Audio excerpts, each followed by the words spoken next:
बागबान टीवी चंद रोज से अपने कायदीन को पाकिस्तान की सियासत के मतलब जो बता रहा है वो खुदा के फजल से सब कुछ सच साबित हो रहा है।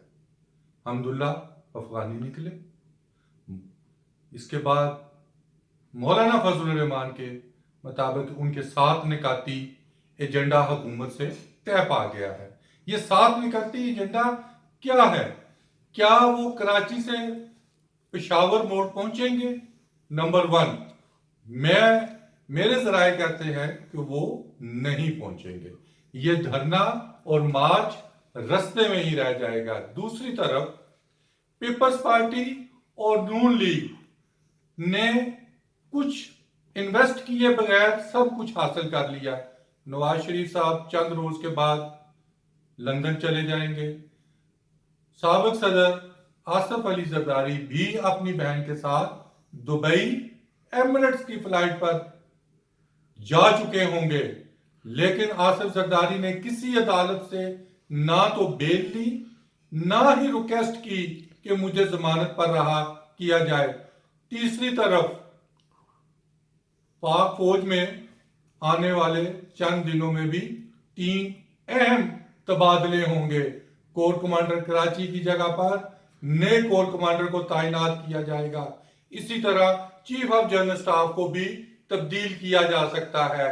सरफराज सतार को चेयरमैन जॉइंट चीफ बनाया जा सकता है। अगर वो चेयरमैन जॉइंट चीफ बन गए तो नदीम रजा भी कंटिन्यू करेंगे, हमयूं साहब भी कंटिन्यू करेंगे, शेर अफगन साहब भी कंटिन्यू करेंगे। ऐसे बिलाल अकबर तो खैर 7वें नंबर के हैं, वो कंटिन्यू करेंगे। 2 इंपॉर्टेंट पोस्टिंग है कराची और मुल्तान के कोर कमांडर की।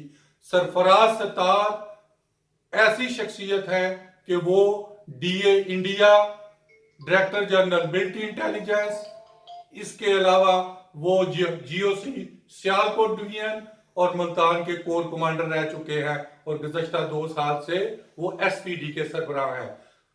सरफराज सत्तार ऐसी शख्सियत है जिनको तीनों बॉर्डर्स पे काम करने का मौका मिला और वो शायद चेयरमैन जॉइंट चीफ बनने के बाद सबसे मजबूत चेयरमैन जॉइंट चीफ तस्वर भी होंगे और एक्ट भी ऐसा करेंगे कि वो चेयरमैन जॉइंट चीफ, जो कि आमतौर पर अफवाज पाकिस्तान के वो तीनों फोर्सेस के सरबराह होते हैं, लेकिन उनके इख्तियारात जैसे एक ऑफिस में हेड क्लर्क के होते हैं ऐसे होते हैं, लेकिन सरफराज सत्तार हेड क्लर्क के तौर पर एक्ट नहीं करेंगे, बतौर चेयरमैन जॉइंट चीफ एक्ट करेंगे।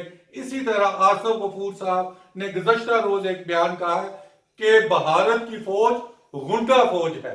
गुंडा फौज क्या होती है इसका तो जवाब आसिफ गफूर साहब दे सकते हैं, लेकिन उन्होंने दलेराना बयान दिया है। इससे पहले कभी किसी डीजीआईएसपीआर ने इतना दलेराना बयान नहीं दिया।